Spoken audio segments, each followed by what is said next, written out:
રાજ્યમાં વધુ એક બોગસ કૌભાંડ સામે આવ્યું છે। રાજકોટમાં બોગસ મેડિક્લેમ પાસ કરાવવાનું કાવતરું રચવામાં આવ્યું હતું, જેનો પર્દાફાશ થયો છે।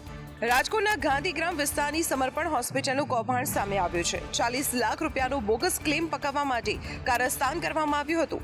દર્દી મયુર છુછારને પેરાલિસિસની અસર થઈ હોવાનો બોગસ રિપોર્ટ બનાવવામાં આવ્યો, જેમાં સમર્પણ હોસ્પિટલના ડોક્ટર મેહુલ સોલંકીએ કરેલા કાગળમાં દર્દીને ડાબી બાજુ પેરાલિસિસનો રિપોર્ટ તૈયાર કરાયો, જ્યારે સમર્પણ હોસ્પિટલના ડોક્ટર મનોજ તીરાએ જમણી બાજુ પેરાલિસિસની અસર હોવાનો રિપોર્ટ રજૂ કર્યો।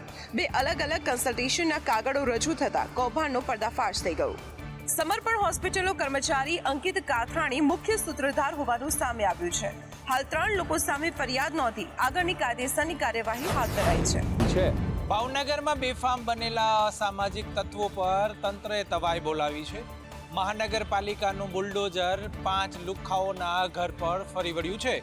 ભાવનગરમાં અસામાજિક તત્વો સામે મનપાએ લાલ આંખ કરી છે। શહેરના ચાવંડી ગેટ વિસ્તારમાં 5 જેટલા અસામાજિક તત્વોના ઘર ઉપર મનપાનું બુલડોઝર ફરી વળ્યું છે। ચાવંડી ગેટ વિસ્તાર પાસે મનપા દ્વારા 41થી વધારે જેટલા ગેરકાયદે બિલ્ડિંગો ઉપર બુલડોઝર ફેરવી દેવામાં આવ્યું છે। 37 રહેણાંક મકાનો અને 1 કોમર્શિયલ બિલ્ડિંગ અને સાથે સાથે 3 ધાર્મિક સ્થાનોને પણ હટાવવામાં આવ્યા છે।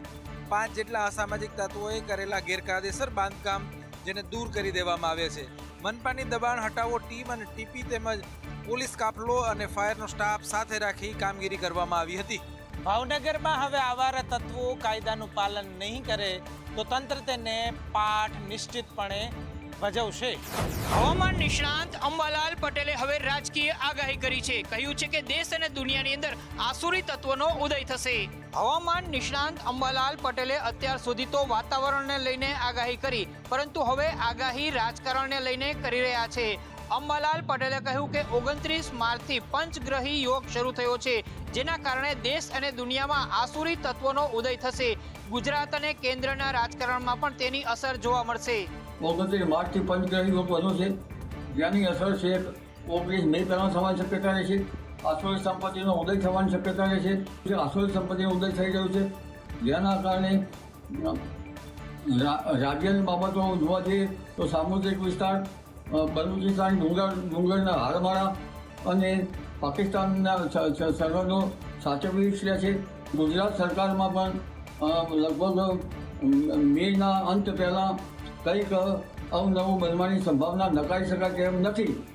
તેમજ રાજ્યએ ઘણી બાબતો સંભાળવાની રહેશે, આતંકવાદી પ્રવૃત્તિથી સંભાળવાનું રહેશે અને દેશના ઉત્તરના ભાગમાં પાણીપત, બનારસ, કુરુક્ષેત્ર છે, દિલ્હી સુધી પણ સંભાળવાનું રહેશે।